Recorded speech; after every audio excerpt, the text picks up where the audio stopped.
Well, hello and welcome to our front yard garden in South Carolina upstate. It is September 8th, 2024. This is episode 31 for this year. It's a Sunday evening. Beautiful, beautiful day. High was around 80 or 82. Right now, hardly a cloud in the sky. It's in the upper 70s, just about as nice as it could ever be. And things have been a little dry here lately, and we're seeing the effects of that in the garden. But we're going to show you what we've got here in our front yard. We did the backyard video earlier, and so let's get started. We're, as usual, getting started in our mailbox bed. Normally, well, I'll show off these first. These are the Vinca. Some of these, the bright red ones we got from box store, probably Walmart. And then these have come up from last year, just reseeding. Not as big, but they're still giving us lots and lots of color. They're not as big as they were last year, but they're still nice. I have been doing a lot of the videos this late summer in the mornings, showing off this morning glory, but now you can tell late in the day there's not much to show. But we will focus on zinnias here. Lots and lots of zinnias, lots of different colors. Now, since the sun is gone, I'm not getting the all the butterflies like we typically do. They're generally only out when the sun is high, and it's kind of fading now that we're into September. It's about 5 till 7. A month ago, this would have been still a bright sunny time of the day, but not now. Regardless, the color is fantastic. I want to show off some of these yellow zinnias with the multiple layers of petals, and you see all these different variations even in the same grouping of seeds. Some of them just have the single layer of petals, some have the multiple, and lots and lots of colors. So these will continue to bloom for another probably month or so before they start to fade out as the weather gets cooler. These are all Vinca from seed, doing very well. Kind of a late summer bloomer.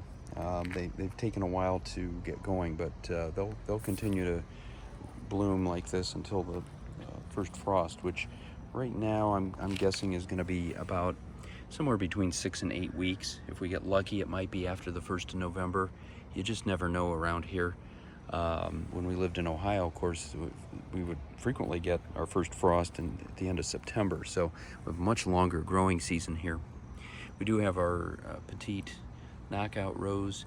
It's actually doing as well as at any time of the year. We got it deadheaded a little bit, and even though it does have some black spot, it's got a lot of little blooms on it, so hopefully this will come back next year and do a little bit better. Lots of zinnias through here, including this one blood red one, which is particularly impressive. And we had some marigolds in here, but it appeared that they had gotten a fungus or something, so we just took them out. They weren't doing well, and we put some bulbs in, actually in several areas up here in the front, tulips, daffodils, and hyacinths for next year. So hopefully we'll get a lot of color come February and March. Now here we have a couple tomatoes that have just seeded themselves here in the front somehow, as tomatoes sometimes will do. Just picked one off here. That's really the only one that's ripe, although it's kind of split a little bit. Probably should have picked it a couple days ago, but should still taste pretty good. We had several in the backyard that we plucked, and those will be eaten for dinner tonight. We've got our one big climbing rose that's done well. Continues to give us some blooms here in the late summer. I think it's past its prime, though. I don't think we're going to get a lot more color out of that this year. Lots of in the background, a lot of black-eyed Susans. These have all come from seed just by nature. We did not plant them up here, but they are doing very well. More zinnias, and then here in the front are some dahlias. These have taken their good old time. I think one is going to open up this week. But as big as the plants are, we haven't gotten any blooms off of them until now. So we tended to have a little more success with dahlias up in Ohio. Not sure why they aren't doing as well. The heat, I think, is a little bit of a factor. And take a quick look over in here where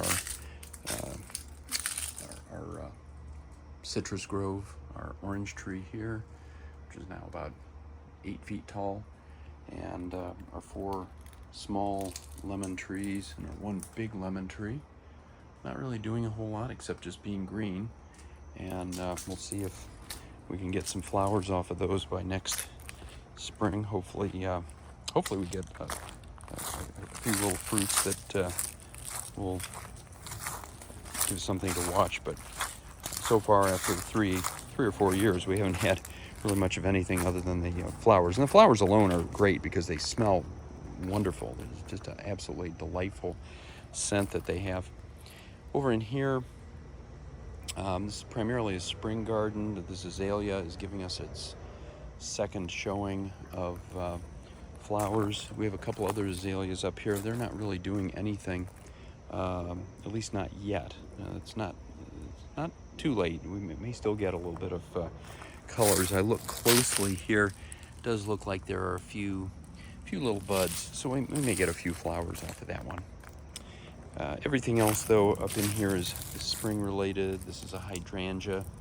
We have some hydrangeas over on the other side that are basically done for the year. We have a butterfly bush, which I think now is pretty much completely finished for the year. I don't see any active flowers on it, so we're going to cut this back, make it a lot smaller, try to start over again. It's just gotten a little too big for its britches.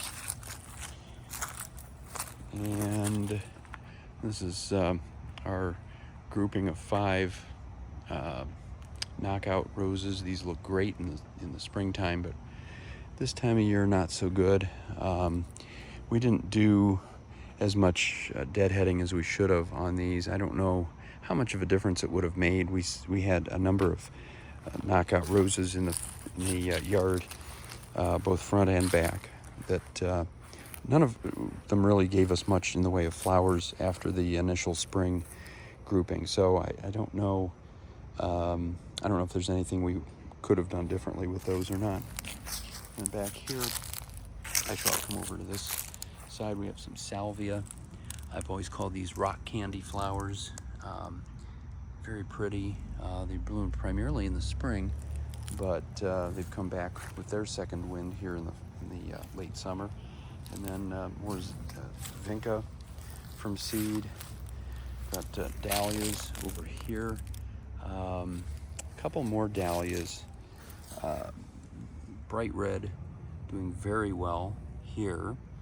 And hopefully we'll get some more before the summer is done. And there's more of the same for the most part, vinca and zinnias. Those are the main sources of color in our front yard, and for the most part in our backyard. We do have some of these climbing and knockout roses here. They came up with their second wind last month. Throughout August, all 3 of these were blooming pretty nicely, but now they're about done. 3 different colors: a light pink, the dark pink, and kind of a coral color. The coral is completely done, and it appears to be overrun with what would appear to be a form of morning glory. I don't think we actually put any of these in, so they may have come in from seed. More zinnias back in here, and over here, actually not much to show off. There's one monarda. These really bloomed for the most part in June, and we've had just the occasional stragglers since then. We do have this wild plant that I think is related to spiderwort. These only bloom in the morning, so we're not seeing anything right now. Typically I've done these videos more in the morning, but today I only had the time here in the late afternoon, actually early evening now. It's past 7 o'clock. Do have a few little dianthus here. We had more of these last year. They have not done all that well in this part of the yard. We have more dianthus over here. I think I missed those when we first started this video out. Yeah, go back over here. They're not doing a whole lot, but in fact, I think they might be about done for the year. But they're primarily a spring plant. They were just giving us a little bit of residual color as the year progressed.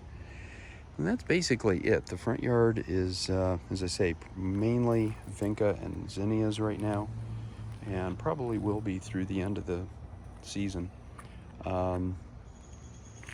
But regardless, it's still worth taking a weekly look, and we will continue to do this until there are no more flowers after the first frost, which, as I say, probably going to be somewhere around early November, and we'll probably wrap this up before Thanksgiving. So until next week, I hope it's sunny wherever you are, and happy gardening.